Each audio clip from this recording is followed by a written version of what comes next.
ஒரு 4 ஆண்களோ அல்லது 4 பெண்களோ ஒரு நபருடன் சேர்ந்து இருந்தாங்கன்னா என்ன சொல்லுவாங்கன்னா, "நீ கன்னி ராசிக்காரன் அப்பான்னு" கேட்பாங்க. நம்ம பெண்களா இருந்தா ஒரு ஃப்ரெண்ட்ஸ் ஒரு 3 அ பசங்க கூட ஃப்ரெண்ட்ஸ் வச்சிருப்பாங்க. அதே ஆணா இருந்தா 3 நம்மளுடைய கேர்ள் ஃப்ரெண்ட்ஸ் வச்சிருப்பாங்க. ஆனா அவங்க வந்து நட்பா தான் வச்சிருப்பாங்க. ஆனா இவங்களுக்கு எப்படி பார்க்க தோணும்னா, "நீ வந்து கன்னி ராசிக்காரனா? அதான் ஏன் உனக்கு செட் ஆகுது" அப்படிம்பாங்க. காரணம் என்னன்னா, இங்க சுக்கிரன் நம்மளுடைய கண்ணில் நீச்சம். சுக்கிரன் நீச்சமாறனால, இவங்க அன்புக்கு ஆட்டோமேட்டிக்கா ஏங்குற ஒரு நபரா இருக்காங்க. இவங்க அன்ப மத்தவங்க உடனே அப்சர்வ் பண்றாங்க. இவங்க செயல்பாடுகள், இவங்களுடைய ஒவ்வொரு விஷயங்களும் என்ன ஆகுது, கேட்ச் பண்ற அளவுக்கு இருக்கும்.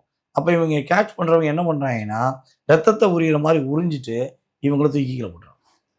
அப்படித்தான் இவங்களுக்கு நெறைய அழுத்தங்கள் வருது. இவங்களா போய் ஏதாவது ஒரு இடத்துல மாட்டிக்கிட்டாங்கன்னா, மாட்டவே மாட்டாங்க. இவங்க யாருக்காக போய் உதவி செய்றாங்களோ, யார நம்பி அதிகமா பயணம் செய்றாங்களோ, அவங்க தான் என்ன பண்றாங்க, திருப்பி வச்சு அடிக்கிறாங்க. ஸோ இதெல்லாம் மிகப்பெரிய போராட்டத்தில தன்னுடைய வாழ்க்கைய தொலைஞ்சு போச்சு. தன்னுடைய செயல்பாடுகள் நெறைய ஏமாற்றத்த சந்திச்சுட்டேன்.